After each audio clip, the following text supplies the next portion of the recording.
7,000 хүлээж авсан долгор гişтэй бас баярлалаа гэж хэлье. Тэгээд та бас сайхан үйлдэж байна уу? Ажил төрөл сайн уу?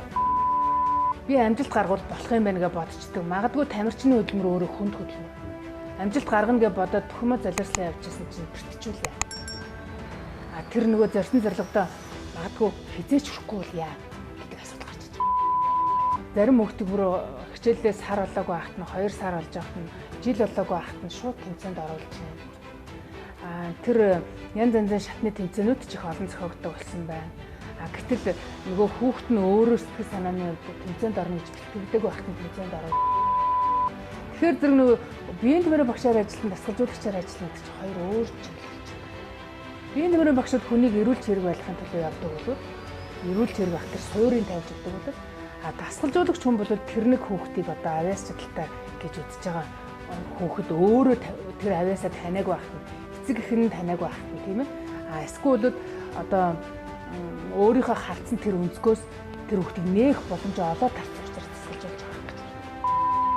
Одоо хэн нэгэн дасгалжуулагч тэр аргыг ашиглаад яг дараагийн энэ аргаар нь яваад яг дахиад олимпийн аврагт хүрэх боломж биеийг бүрддэг байна. Тэгтэл гадныхаа юу гэж харж байгаа нэг нь танах аврагт төрүүлсэн чинь энэ чинь аль хэдийн бий болсон шүү дээ гэж. Хүүхдүүдийн амьдралыг шийдэж явж байгаа нэг хэсэг байна. Өөрөө өөртөө байгаа бүхмөө зориулаад шийдэж байгаа ч юм байна. Зарим нь яаж юм дасгалжуулагч нар гэхдээ айгүй нэг талдаа айгүй сайхан шүү дээ. Яадаг бол бас айгүй тийм юмд айгүй сэтгэлтэй. Үнэхээр хоббит юм хийгээд байгаа юм л да. Уг нь сайхан гэж чиглүүлчих зөв явах гэдэг. Тэр хүний организмын үйл ажиллагаанд ерөнхийдөө тохирсон нэг тийм тоталны ажиллагаа гарч ирж байна. Гэтэл Монгол хүн чинь шал өөр амьдардаг орчин нь нөө цагаагаар нөхцөл нь нөө өөрөө орёо гэдэг болтол хүлээлт үүсгэж нэлээд бас тоталны ажилтдаг байна. Монголчууд бол ерөөсөө ингээд ерөөсөө л хүсэл сонирхол дор сонирхлоороо ороод нэг хэсэг нь яаж үнэхээр энэ хитэн хүүхд авиас хүүхд харагдаад идэг энэ хүүхдүүдийг сайн хүүхд болгосон гэж бодож байна. Нэг хэсэг нь яаж юм гэвэл энэ нэг жоохон чадвартай хүүхдүүдийг ашиглаад өөртөө одоо муухай хэрэглээ өөршөөр муухай хэрэглэл ашиглаад өөртөө альтернатив болж байна. Тэгээ сая ингээд таны ярианаас ингэ харж байхад яг ингээд асуужуулж багш нартай уулзаад яг шахдаг бас тогтолцоо. Энийг ингээд та нар энийг хийх ёстой шүү гэж хянаад өгдөг юм бас байдаг юм байна. Ингээд явах юм бол багш тасалжуулах гэж ирж байгаа.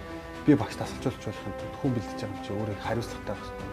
Юу хийж байгаа, яаж төлөвлөж байгаа бас хянуулдаг байх хэрэгтэй. Байгуул болгоно тэгэхээр болиол мэдсэн болж байна. Ингээд маас болол ерөөсө салбар тэгээд одоо хөгшин залууг бүгд тоглох боломжтой спорт төрөлд орж байна.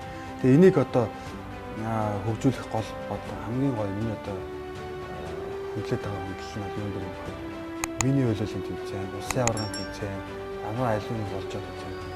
Танд ажлын бус цагаар хичээл сургалтын амралтын өдрүүдэд болж байгаа нь өөрөө айгүй хүүхдийг хамруулах чиглэл гэж. Багаар ажиллах чадвар бас шийдвэрлэхөө ормоор юм шиг санагдав. Дасгалжуулагч тэрийг орхитуулах юм шиг санагдав. Одоо манай дасгалжуулагч нар бол хүүхдүүдтэйгээ цаг нараа аягүй тартаж байгаа юм зарцуулж. Гэтэл манайх эсрэгээр тэмцээн дээр хамгийн гашгалж байгаа дасгалжуулагч аягүй сайн гэж бодсон. Үгүй байхгүй.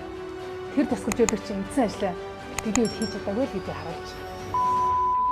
Ерөөсө хүн өөрөө өөрийгөө хөгжүүлээд өөрөө өөрийгөө ингээд аягүй сайхан цэнэглээд бэлтгэл сургуулаа хажуугаар нь хийгээд бүх юмаа өвдөгч зэрэг аваа явж байхад хүн аяндаа амжилтанд хүрдэг юм байна. Тэрнээс бусад юмаа хаяал зөвхөн булчин шүрмсээ хөгжүүлээд явхад амжилт гарна гэж бас хэцүү болчихсон юм байна гэдгийг л бас тэндээс олж хараасаа гэж хүссэн байна.